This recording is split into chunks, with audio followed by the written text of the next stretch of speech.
Só para reforçar, esse projeto de lei, qual a origem dele, né? Eu sou consultor legislativo da Casa, concursado na área de segurança pública e defesa nacional. E,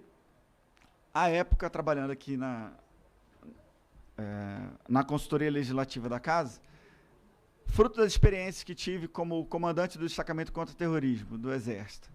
e dos 10 anos, quase 10 anos que passei nas suas forças especiais, atuando no contra-terrorismo, aliado ao fato de ter estudado Direito na Universidade Federal de Goiás e depois concluído na Universidade Federal do Rio de Janeiro, a experiência prática com os conhecimentos jurídicos me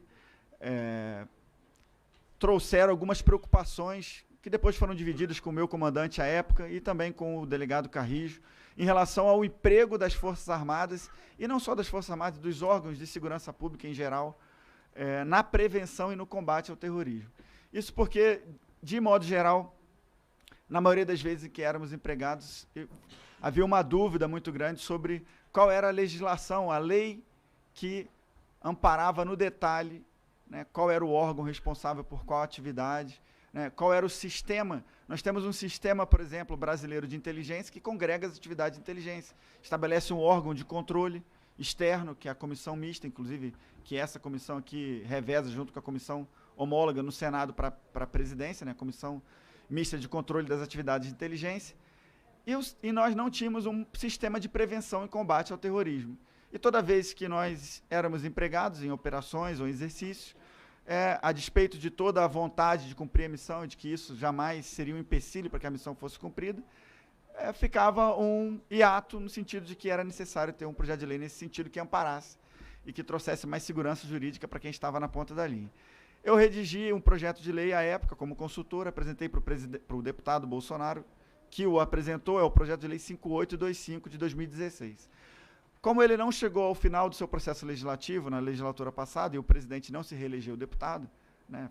se elegeu presidente da República, esse projeto foi arquivado. Eu não poderia solicitar o seu desarquivamento por não ser autor, recuperei o texto, fiz uma nova rodada de conversas com a ABIN, Polícia Federal, Forças Especiais do Exército, Marinha do Brasil, através dos comandos anfíbios e dos mergulhadores de combate, conversei com a Força Aérea e conversei com outros órgãos para trazer para dentro desse projeto de lei uma perspectiva inclusiva e uma perspectiva que, acima de tudo, eu acho que isso é importante nesse momento, diante das personalidades e autoridades que foram convidadas para falar, inclusive um pouco mais com a vertente contrária ao projeto, uma preocupação de que esse projeto não, por exemplo, tocasse o tipo penal do terrorismo. Então, nós não estamos alterando a Lei 13.260 de 2016, que criou o tipo penal justamente para que não houvesse qualquer suspeita de que a intenção do projeto era se referir ou atacar movimentos sociais, por exemplo. Essa é uma discussão que tem que ser retomada em algum momento, mas não é objeto desse projeto. Da mesma forma, eu queria esclarecer também que não havia e não há qualquer interesse, e por isso da abertura, de a gente discutir, e se houver alguma dúvida nesse sentido, quem sabe até junto aos relatores, atuarmos para que a gente possa alterar o texto, não há qualquer interesse de reforçar um conflito que, na minha visão, é apenas aparente entre a prevenção e o combate ao terrorismo e a ideia da preservação dos direitos humanos.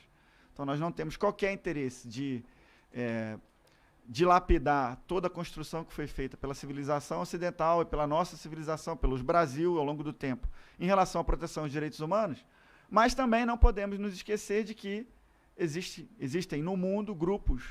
e que podem vir atuar em nosso território que não tem qualquer respeito por isso, não tem qualquer consideração por esses valores que para nós são muito caros e que nós precisamos ter uma estrutura que previna a atuação deles aqui no nosso território, não só para preservar a capacidade de decisão do Estado, que é importante, mas particularmente para preservar vidas de brasileiros ou de estrangeiros aqui em nosso território. Então, eu não vou passar por pontos específicos para não ficar maçante, eu tenho certeza que mais interessante do que ouvir o autor é ouvir a opinião de quem leu, se debruçou. Eu só queria dizer da minha grande satisfação de poder viver esse momento, agradecer ao deputado Eduardo Barbosa pelo interesse no projeto e por nos permitir essa discussão, agradecer a todos os convidados, a incluir